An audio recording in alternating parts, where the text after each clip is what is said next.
Bonjour à chacun. Donc, je vous salue à partir du bâtiment de l'église de Val-d'Or. Et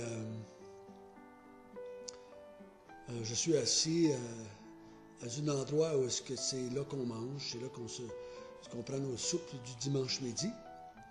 Et on est samedi après-midi, c'est le 13 mars. Et vu que j'avais du temps disponible, j'ai décidé d'aller m'asseoir à la chapelle et de pouvoir faire peut-être une vidéo ou deux. Vous remarquez que j'ai mon manteau sur le dos et vous vous demandez peut-être pourquoi. C'est parce que le bâtiment n'est pas chauffé sur semaine. Donc, je garde mon petit manteau. Donc, on va, si vous voulez bien, prendre le temps de lire dans l'Évangile de Jean, chapitre 3, à partir du verset 22 jusqu'à 36. Jean 3, verset 22 jusqu'à 36. Je vais prendre le temps, si vous voulez bien, de prier avant de commencer. Notre Père du ciel, tu es un grand Dieu, et tu es le Dieu de toute éternité, tu es le Dieu de toute la planète, de tout l'univers, qu'on soit à Victo, à Val-d'Or, à Moss, qu'on soit à Montréal, à Laval, qu'on soit à Victoriaville, qu'on soit à Chesterville, qu'on soit à Lambton, qu'on soit à Québec. Tu es partout et tu es toujours près de nous et en nous. Et on veut s'arrêter encore une fois pour regarder un épisode de la vie de Jean-Baptiste qui va nous parler de toi, qui va nous dire quelque chose à ton sujet. Mais encore une fois, je le répète, mais nous savons très bien que derrière Jean-Baptiste, c'est toi qui veux se révéler à nous par ce texte. Nous avons besoin de ton Esprit Saint, cet Esprit Saint qui habite dans tes enfants, et nous savons que sans lui, nous ne pouvons rien comprendre de ta parole. Donc, illumine-nous afin qu'on soit des disciples pleins de louanges, pleins d'adoration et pleins d'amour et pleins de service pour toi. Amen. Verset 22. Après cela, Jésus, accompagné de ses disciples, se rendit dans la terre de Judée. Et là, il demeurait avec eux et il baptisait. Jean aussi baptisait à Hénon, près de Salim, parce qu'il y avait là beaucoup d'eau, et on venait pour être baptisé. Car Jean n'avait pas encore été mis en prison.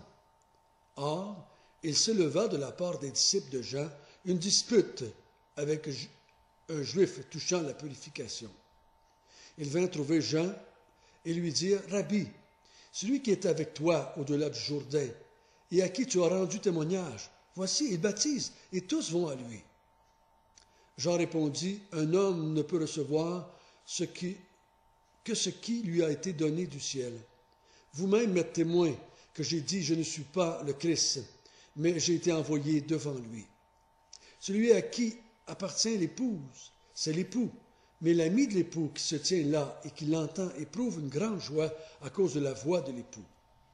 Aussi cette joie est la mienne, elle est parfaite. Il faut qu'il croisse et que je diminue. Celui qui vient d'en haut est au-dessus de tous, et celui qui est de la terre est de la terre, et il parle comme étant de la terre. Celui qui vient du ciel est au-dessus de tous. Il rend témoignage de ce qu'il a vu et entendu, et personne ne reçoit son témoignage. Celui qui a reçu son témoignage a certifié que Dieu est vrai. Car celui que Dieu a envoyé dit les paroles de Dieu, parce que Dieu ne lui donne pas l'Esprit avec mesure. Le Père aime le Fils, et il a remis toutes choses entre ses mains. Celui qui croit au Fils a la vie éternelle, et celui qui ne croit pas au Fils ne verra point la vie, mais la colère de Dieu demeure sur lui.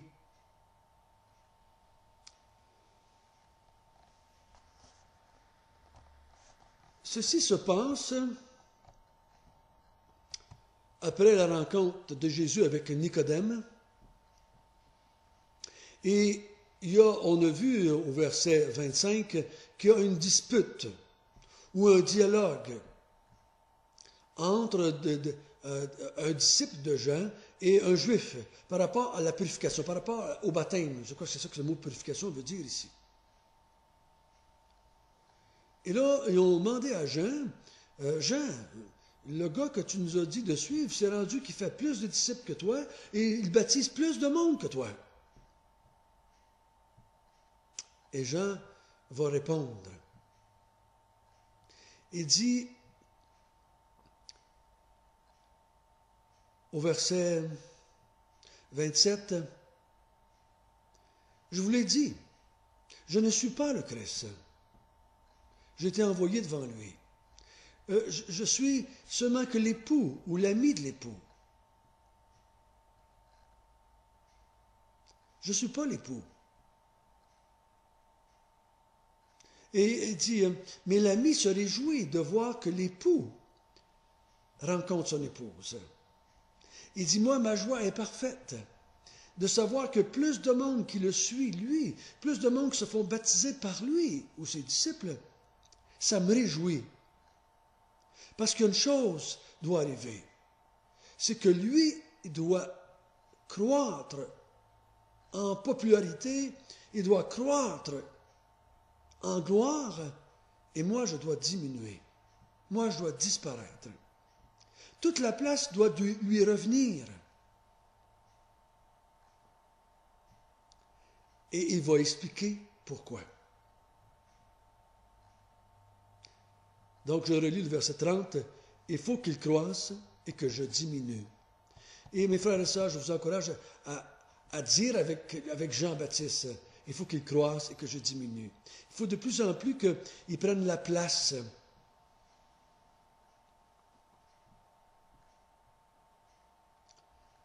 Celui qui vient d'en haut, ça c'est la première raison. Pourquoi est-ce qu'il faut qu'il croisse et que moi je diminue? Jean qui dit ça. Il dit parce que lui vient d'en haut. Et moi je viens de la terre. Celui qui vient d'en haut est au-dessus de tous. Et celui qui est de la terre est de la terre. Il dit, moi je parle comme venant de la terre. Ce que j'ai à vous dire, je vous l'ai dit comme étant quelqu'un qui est un humain. Mais lui, il vient du ciel. Il est au-dessus de tous.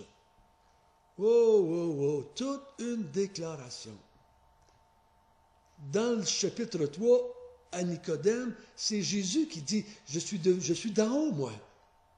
Ici, c'est Jean-Baptiste qui le dit. Lui, il vient d'en haut, il vient du ciel, il est au-dessus de tous.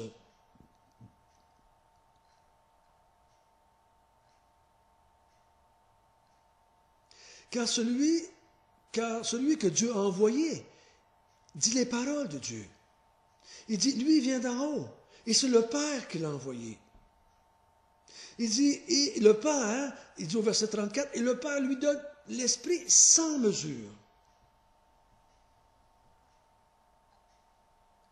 Et l'Esprit de Dieu est avec lui d'une façon sans mesure.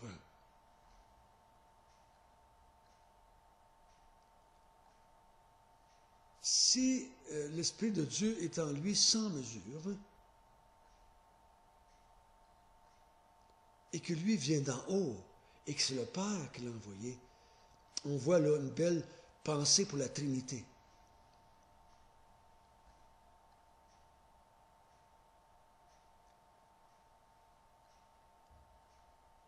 Pourquoi est-ce qu'il est au-dessus de moi? Pourquoi est-ce que moi, je me suis mis, vous vous êtes mis, vous les frères et sœurs, on s'est mis sous lui. On est maintenant ses serviteurs, on est maintenant ses enfants. Il est au-dessus de nous. Il est au-dessus de tout être humain. Il est au-dessus de tous les êtres humains. Ça veut dire qu'il a autorité. Le Père lui a donné toute autorité. Et lui, en tant que fils, il a toute autorité. Et lui, il a l'esprit sans mesure. Donc, c'est normal que tout le monde veut aller à lui. C'est normal.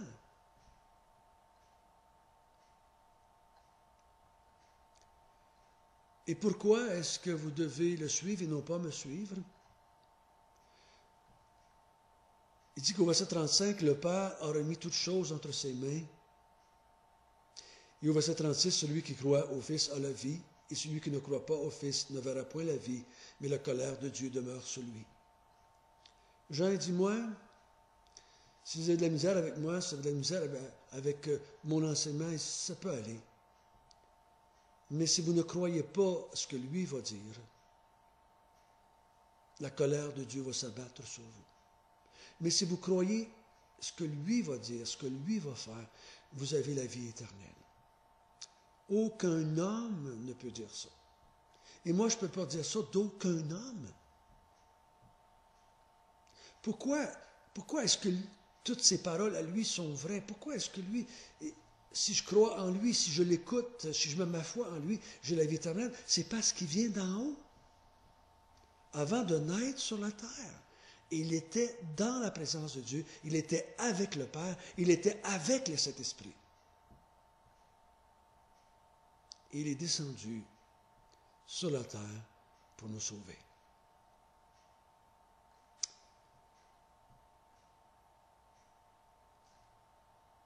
Vous savez, il y a un chant qu'on chante depuis, je pense, une couple d'années maintenant, qui me chicote un petit peu, et c'est le chant qui s'intitule « Au-dessus de tout ».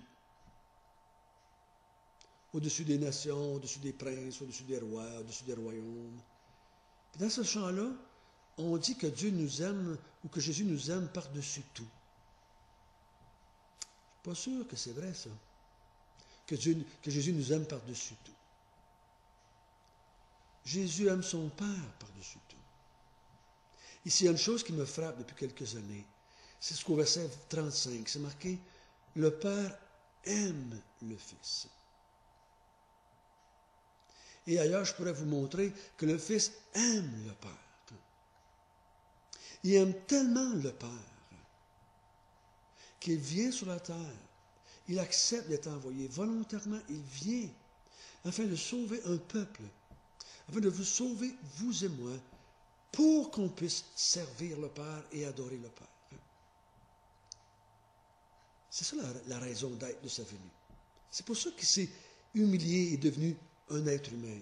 Il s'est abaissé jusqu'à la mort à la croix. Ce n'est pas juste pour que nous, on soit sauvés. C'est pour qu'on soit sauvés et servir le Père. C'est pour qu'on puisse être sauvés et glorifier le Père pour l'éternité. Donc, en acceptant le Fils, on s'est mis sous lui. Lui a augmenté et nous, on a diminué. Lui a pris la place de Dieu, de Créateur, de Maître, de Seigneur. Et nous, nous avons pris le rôle de serviteur. Que le Seigneur puisse nous aider à vivre ainsi aujourd'hui. Notre Père du ciel, nous te remercions. Nous te remercions que, à travers la bouche de Jean-Baptiste, tu nous dis encore une fois, je suis au-dessus de tout. Je suis avec le Père et je suis avec l'Esprit. Et quiconque croit en moi passe de la mort à la vie, passe de la colère à l'amour. Seigneur, nous avons pris notre place lorsque nous t'avons accepté. Nous avons pris notre place de créature. Nous avons pris notre place de serviteur. Et c'est ainsi que nous voulons vivre aujourd'hui avec nos épouses, avec nos enfants, avec nos frères et sœurs. Nous voulons prendre notre place. Puisses-tu, Seigneur, nous donner la grâce par ton Esprit Saint. Amen.